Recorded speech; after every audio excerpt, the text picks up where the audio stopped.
The best game consoles. If you're looking for a new game console, narrowing down which one to buy can be challenging.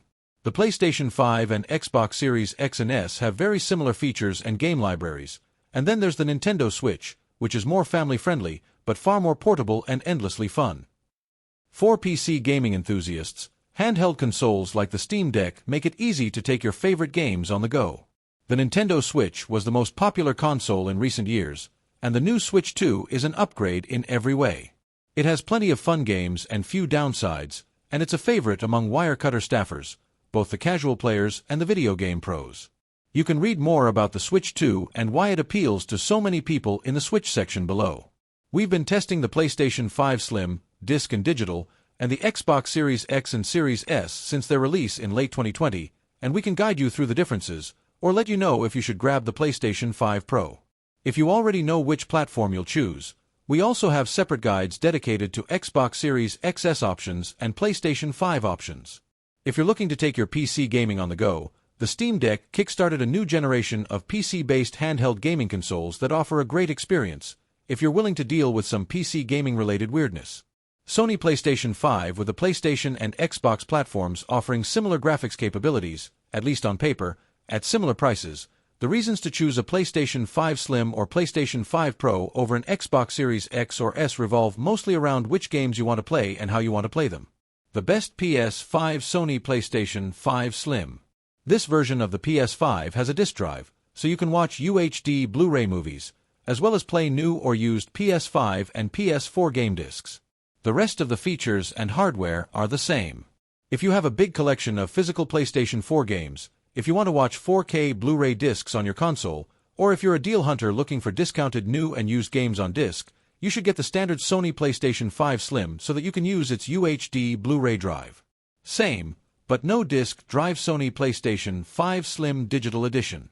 The PS5 Slim Digital Edition doesn't include a disc drive, so you can't watch Blu-rays or take advantage of new or used games or old PS4 discs. But if you're comfortable going all digital, it has the same graphics, CPU, memory, and storage hardware as the standard PS5.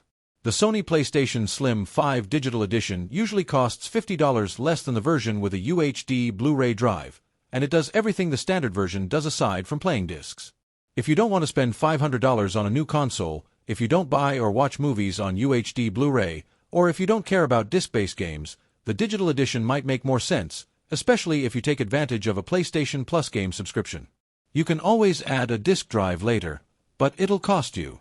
Better performance for a lot more money. Sony PlayStation 5 Pro. The PlayStation 5 Pro delivers the best performance of any PS5 model, but the visual benefits it provides might be hard to spot if you're too far away from your TV. It also doesn't come with a disc drive, despite a much higher price. The PlayStation 5 Pro includes more powerful graphics hardware combined with new upscaling tech to deliver better performance, better visuals, or sometimes both, across many PS5 games, and it also comes with Wi-Fi 7 support and 2 TB of storage. But at $700, you're paying a high premium for visual improvements you might not notice if you sit too far from your TV, or if the TV is smaller than 65 inches. And like the PS5 Slim Digital Edition, the PlayStation 5 Pro doesn't come with a disc drive for physical games and media, though it supports the same add-on drive as the PS5 Slim Digital Edition does. Or, if you're upgrading from a standard PS5 Slim, you can pluck the drive off that and add it to the Pro. But the most important factor to consider is which games you want to play. While PlayStation has expanded its PC release strategy, its biggest games, like Marvel Spider-Man 2 and Gran Turismo 7, still debut on the PlayStation 5 first. Plus, the PS5 also plays virtually all of the PS4's enormous library of games, and many of them run better on Sony's newer hardware. Choosing the right PlayStation 5. The new PlayStation 5 launched on November 12, 2020.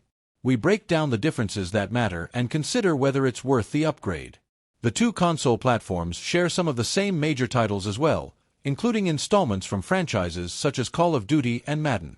Even after Microsoft purchased the makers behind major series like The Elder Scrolls, Fallout, and Doom in the fall of 2020 and acquired the developers of Call of Duty, World of Warcraft, Diablo, and more in 2023, the majority of games continue to be multi-platform. However, this has tipped things in Xbox's favor when it comes to big games available in its subscription Game Pass offering, which in 2024 included Diablo 4 and Call of Duty, Black Ops 6. And this summer Helldivers 2, PlayStation's biggest exclusive release of the past several years, arrived on Xbox Series consoles. While some games still lock you into playing games with other players on the same platform, cross-platform multiplayer allowing interaction among players on PlayStation, Xbox, and PC is now fairly common, so this is less of a concern than it has been in the past. Both the PlayStation and Xbox platforms require subscriptions for access to even basic online functions. For PlayStation, this subscription is called PlayStation Plus. For Xbox, it's called Xbox Game Pass Core. The PS Plus subscription service has 3 tiers of membership: PlayStation Plus Essential, Extra, and Premium. The baseline subscription, PS Plus Essential, costs $80 per year. The annual prices rise to $135 and $160, respectively, for Extra and Premium. Members of any tier gain access to online play, special discounts on some titles during sales, and 2 free games a month of varying quality. You keep the free games as long as you have a PS Plus subscription, but you lose access to them if you cancel, even if you've already downloaded them. Those who subscribe to the more expensive PS Plus tiers, Extra and Premium, gain access to additional game catalogs. You do not have to pay for PS Plus to use streaming video services like Netflix or Amazon Prime Video.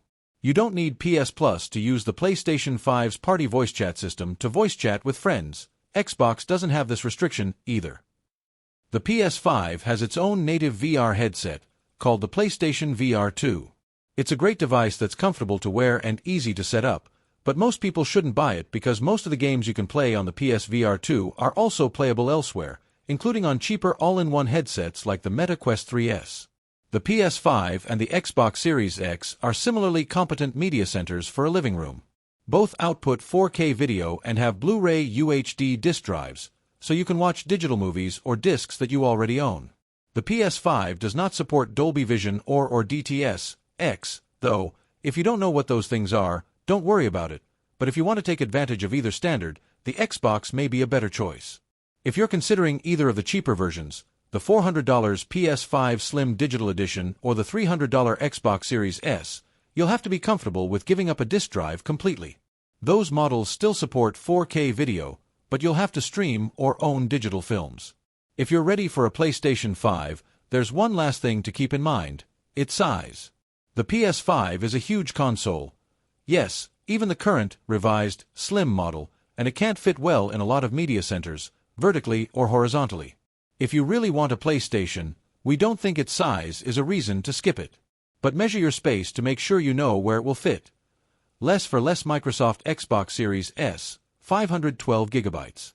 The Series S doesn't take full advantage of TVs with 4K resolution, and it lacks a disk drive, which is a downside if you own a lot of physical games or movies or like to buy them used.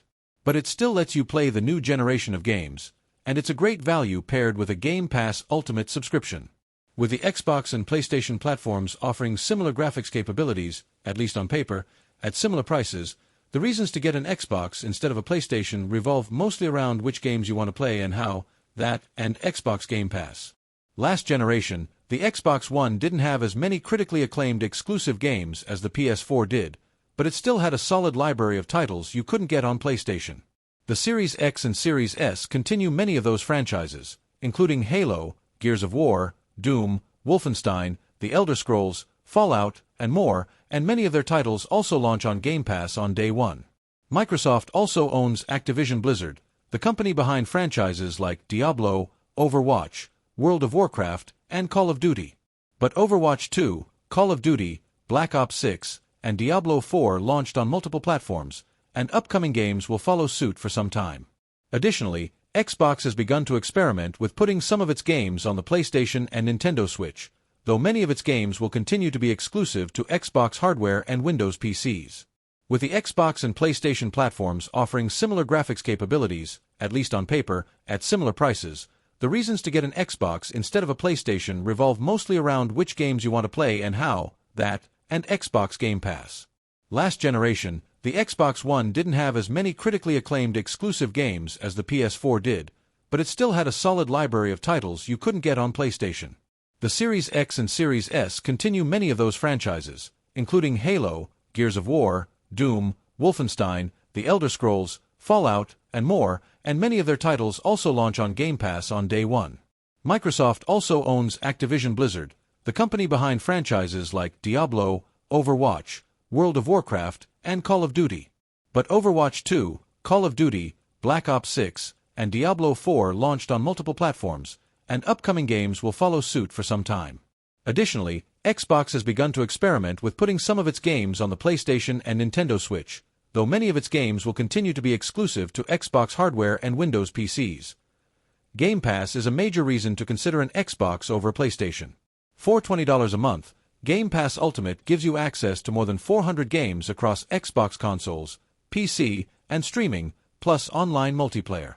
The subscription service offers access to major titles, every Forza title, every Gears of War game, every Halo title, most of Bethesda's game library, and more, including the latest Call of Duty game, Call of Duty, Black Ops 6, and Blizzard games like Diablo 4. The number of titles, along with Microsoft's commitment to put the games it makes, or funds, on the service the same day they launch, sets